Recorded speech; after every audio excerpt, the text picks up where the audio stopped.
Title: A New Chapter on Maple Drive. John Harris gazed out of his living room window, cradling a lukewarm cup of coffee. At 50, life had settled into a monotonous routine on his quiet suburban street, a predictable rhythm that felt more like a rut. The clock ticked steadily, a reminder of time slipping by. With a sigh, he set down his mug and donned his worn gardening gloves. At least the roses needed tending. As he knelt in the garden, the summer sun beat down on his balding head. Suddenly, the rumble of a moving truck interrupted his thoughts. Peering over the fence, John spotted movers unloading odd furniture and strange, pulsating orbs. His brow furrowed in confusion. New neighbours. It had been years since anyone moved to Maple Drive. Just then, a figure emerged from the truck, a tall, graceful woman whose shimmering skin glowed with an ethereal light. Her mesmerizing violet eyes seemed to look right through him. Heart racing, John ducked behind the fence.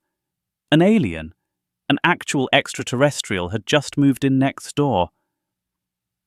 "John, you all right over there?" came the concerned voice of Mrs. Peterson, his elderly neighbour. She peered at him from her porch, eyes wide. "Fine, just fine," John called back weakly. "Did you see?" Mrs. Peterson nodded, her face a mix of shock and curiosity. "I've never seen anything like it. Should we call someone?"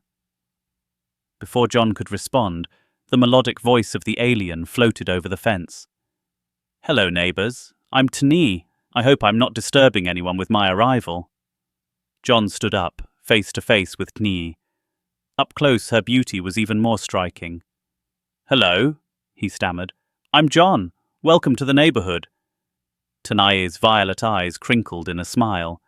"Thank you, John. I look forward to getting to know you better." There was an intriguing hint in her tone that made John's cheeks flush. "What planet are you from?" he managed to ask. "Oh, a place you've likely never heard of.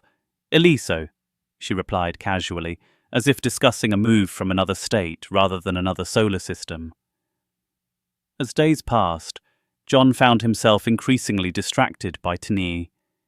Their interactions began small, a wave over the fence, a brief good morning, but soon escalated.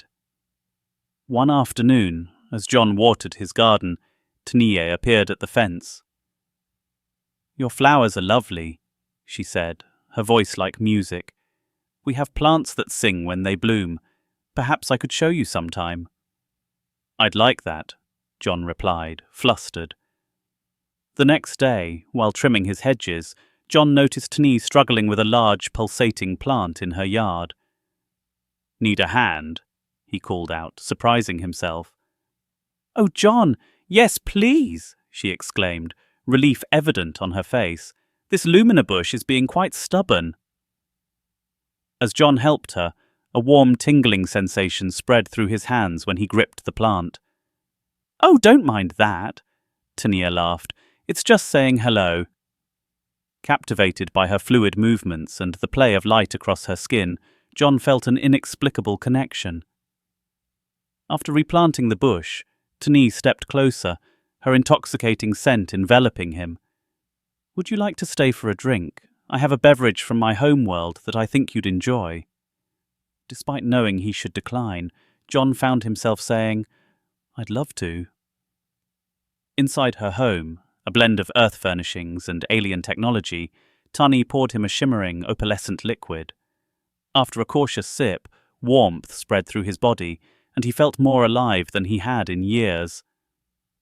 "John," Tania said, leaning closer, "I've been meaning to ask, would you show me around town sometime? Everything here is so new and exciting." Before he could process, he found himself nodding. "Great, David, Igor, Tani exclaimed, her skin glowing brighter. As they spent more time together, John felt a whirlwind of emotions, each encounter more electrifying than the last. Their connection deepened, and soon Tani revealed the truth about her people, the joining, a period of intense need where they sought compatible partners. I want it to be you, she confessed one day, her violet eyes filled with longing. John's heart raced. But this is all so fast. Tunny's glow dimmed slightly, and John felt a pang of guilt. I understand.